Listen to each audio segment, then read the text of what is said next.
G'day guys! Well, I want to talk to you about the Isdt X16 Charger. Now, this is it. It is a monster of a charger. You know, it's big, it's heavy, it's got a hell of a high power output. To all intents, this should be the only charger you will ever need. But is it? Well, so there's an interesting backstory to this. Well, I'm not even sure if it's a backstory, but let me just give you my thoughts on it. So, I received the X16 2-3 days ago, and at the moment, I have a brick. It looks pretty.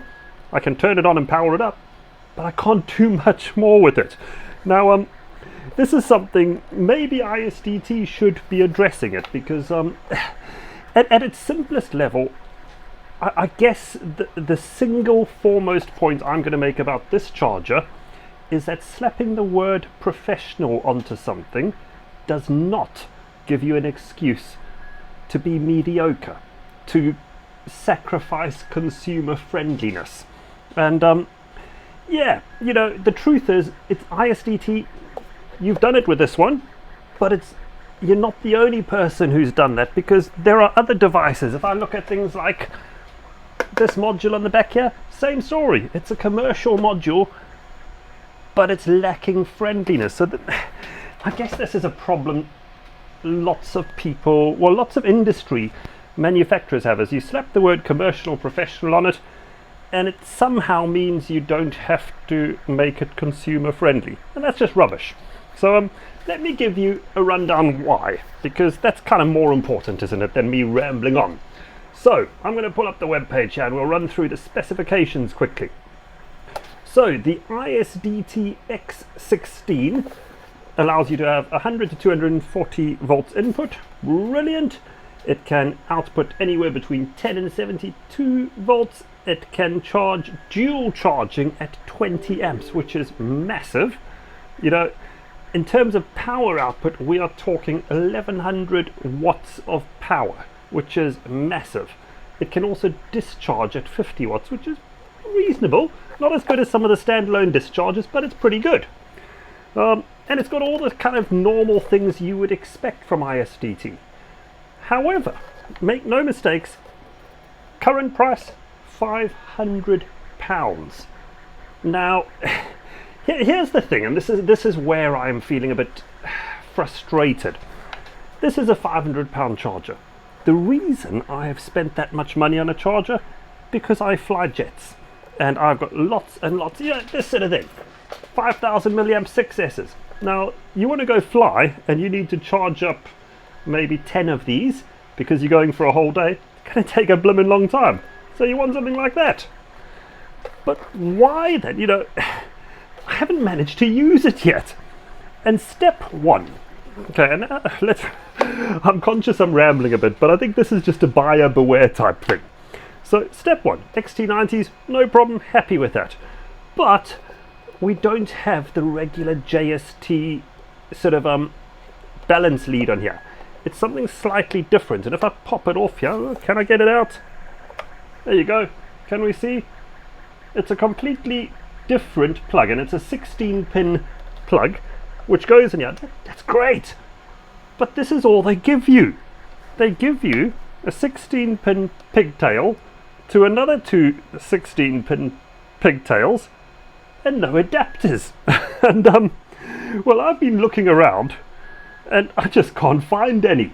So there's nothing that takes you. Your Isdt don't provide you the cable, and they don't give you the JST adapter. So unless your battery has one of those on it, you're kind of stuck on step one. So that means my next step, I have to modify it. But this is a brand new charger. I've just paid £500 for it. Why am I having to do that? Quite frankly, for 500 quid, I would expect a little bit more. And yes, it's got high power rollers, but this, you know what? For the likes of Isdt, it would have cost a couple of pounds to put the adapters in which fit. And then I could have got my charger, I could have pulled it out the box and I could have gone, yeah, I can use my charger, it works. But no, I basically have to faff, and that's a shame, because I can forgive it at a 50 to 100 pound charger because you're keeping the cost down. At 500, I'm sorry, that's pretty poor form. But this leads me to the next problem, and again, this is part of it's a professional product. So we've lost a whole lot of things. So one of the things I've always loved with Isdt chargers, and to be perfectly honest, the Toolkit RC ones are doing, you plug a battery in, it auto detects the voltage, says boom, go, you press charge.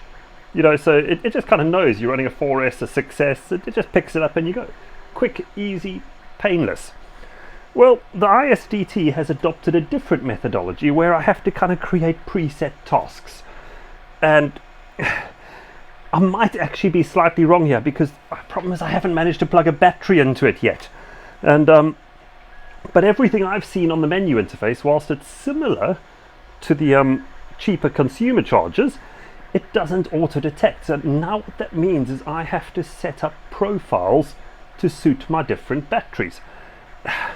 Is that a good thing or a bad thing? It's a pain in the backside is what it is. You know, yeah, it annoys me, because why should I have to do that? So every time I plug a battery in, I've got to make sure I've selected the right profile. It's just a bit annoying. You know, the older style, in fact, the first generation, those tiny little Isdt chargers just were perfect.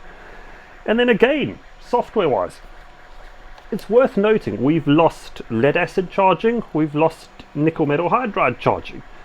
And I can kind of, in some respects, I get the idea. This is a big charger. It's designed for charging big lipos. Brilliant. But it's just a software option, and you guys have already got the software for it. You already have all the code to kind of make it power through the XT90 over here, which could have quite happily charged the nickel metal hydride.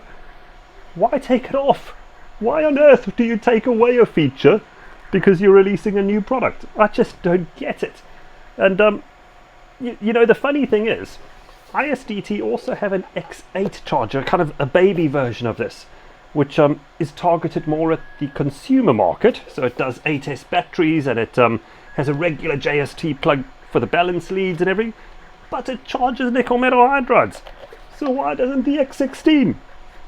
You know, you can't even give me an excuse that nobody uses them anymore, because the world is not dominated by quadcopters and lipo flyers. You know, there are so many people who still fly just glider flyers. They use a nickel metal hydride. There's guys who would want to charge their lead acid field battery. Plug it in, one charger sitting on the shelf, you're happy. But hey, you know, so it is. You can tell I'm probably a little bit miffed, a little bit annoyed, because I've got a 500-pound brick, which is not helping me very much.